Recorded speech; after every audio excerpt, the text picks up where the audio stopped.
Hello, I'm Charly and today I'm going to be doing a book talk for Crown of Midnight by Sarah J Maas. So if you have not yet read Throne of Glass by Sarah J Maas, which is the first book in this series, I have a book talk for that book which I will link up in the corner for you if you want to hear more about this series in general. So for the people who have not yet read this book, I gave this book a 4.75 out of 5 stars, and the only reason why I took off a 0.25 star is because of just the way that romance is dealt with in this book kind of annoyed me a little bit. And I know I gave Throne of Glass a 5 out of 5 stars, but I think if I read Throne of Glass now, I would probably rate it more of a like 4.5 out of 5 stars.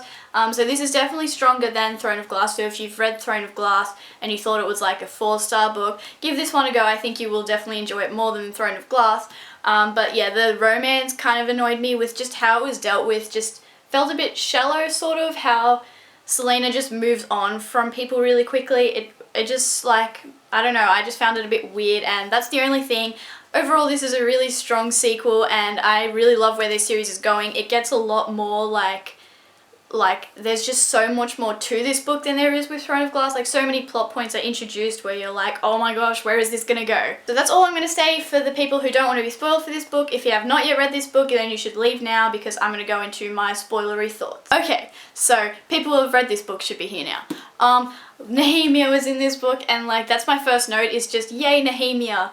And I just found her like rebel storyline so interesting because like in the first book we had no idea that she was like a rebel, like wow. And I just love the friendship of Selena and Nehemia. And also my second note on my little page of notes is yay Fleetfoot. Fleetfoot is just, I love it when there are animals in books. There should be more animals in books. I feel like that's not done often enough, and Fleetfoot, okay. And the thing with both of these characters that I was so excited about, I was like, yay Nehemia, yay Fleetfoot. Both of them either died or almost died, didn't they? Okay, first Nehemia died, and I was like, wow, I didn't see that coming. And I was like, wow, I really should have seen that coming. Now that I think about it, I'm really disappointed in myself for not seeing that coming. But then Fleetfoot, I was like, oh my god, if Fleetfoot dies, I am done. Oh, but I'll talk about that later. I love how even though Selena is this notorious assassin, she hasn't killed anyone yet that the king has assigned her because they don't deserve to die. It's like, even though she is this assassin who is murdering people, she still has some moral compass that tells her only murder people that deserve it. Frickin' Mort is the typical like obligatory annoying character. He's like Dobby, and I don't know how I feel about him. He's a bit annoying. He's just there. I don't really care about him that much. He's just making his comments over in the corner, like whatever, Mort. Yeah, so I just don't really like how Selena talks about every guy in terms of how attractive he is. Like, that's the first thing that she seems to notice. And like with Archer, she was just talking about how attractive he is, and it's like, why does that matter so much? The thing is, I think there should have been more of a time gap between what happened at the end of The Assassin's Blade, which I'm not going to say in case you haven't read The Assassin's Blade, but I think there should have been more of a time gap between that and her like romantic progressions in this book. There wasn't much time between. I think it was like it was between a year and 2 years gap, I think. On page 72 of this edition, Selena loosed a breath that she didn't know she was holding. Why is this a thing? Like, when people first started talking about this line that was in every book, I was like, no, it's not. I haven't like read that line ever. But then since then, it has been everywhere. It's like they have some sort of, authors have some sort of sick inside joke that like, oh, all the booktubers hate this, let's do it. I just loved how we finally got a glimpse of the magic system in this book, and it just like got me so excited for the next book because I'm like, I just want magic. I really want magic. My favorite parts of this book and also of Throne of Glass are just when she goes into like the hidden secret parts of castles. I don't know what it is with me and like tunnels, but I just love tunnels, like reading about hidden passageways and tunnels in castles. I just really love it. It just makes such an eerie atmosphere, and it just like, I don't know what it is, it makes me just want to like drink a cup of tea by a rainy window and read about these tunnels. Is anyone else like that? Comment down below because I feel really weird right now. I love this quote from Archer on page 140. It goes, "If your butler doesn't stop listening at the keyhole, I'm going to cut off his ears and shove them down his throat."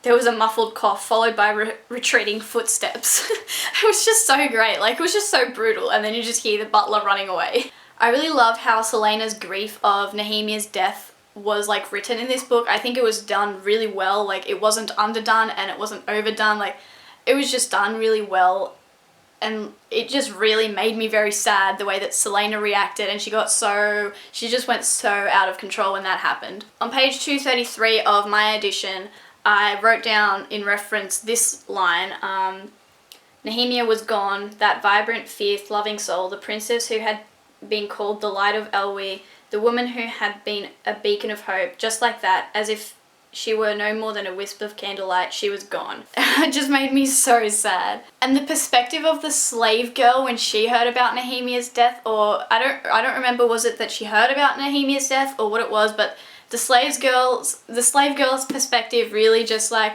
showed how important Nehemia was, and now she's lost, and it just like put emphasis on how important Selena was, and she really needs to get her act together and actually do something. So I really liked Kale and Selena, but I have written down as a note, yeah, I think my ship sunk, man. That ship is just sunk, I think. I think it's just gone. Like, people on that ship, they're drowned, okay? Like, man, she almost killed him. The scene where Selena found out that it was Graves' fault that Nehemia died, I don't exactly remember why it was Graves' fault. I read this quite a while ago, by the way. It was like a month and a half ago, maybe 2 months ago.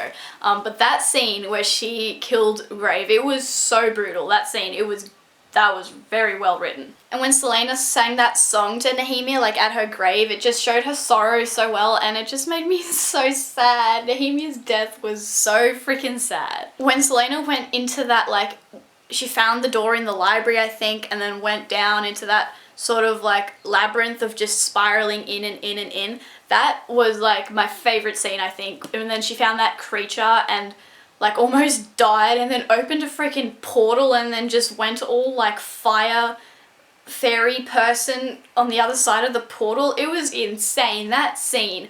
Oh my gosh.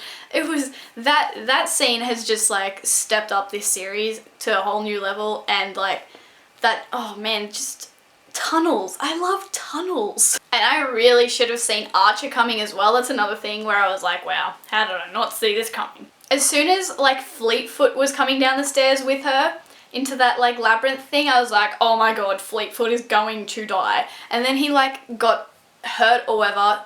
She got hurt or whatever. And then I was like, I really thought she was dead, and I was like, why is there no fuss being made about this? Why are they just continuing with like the battle scene? Why is no one like, why is there no focus on Fleetfoot right now? She just died. But she hadn't died, she just got really, really hurt. And then when Archer ran away with the freaking book that had the instructions for how to close the portal, I was like, fuck off, honestly, Archer. Like, why would you do that? What is the point of that? I was just taking notes during that scene, and I have written here, OMG, Kale just entered Deathville, please let Fleetfoot live, and oh, she went through too.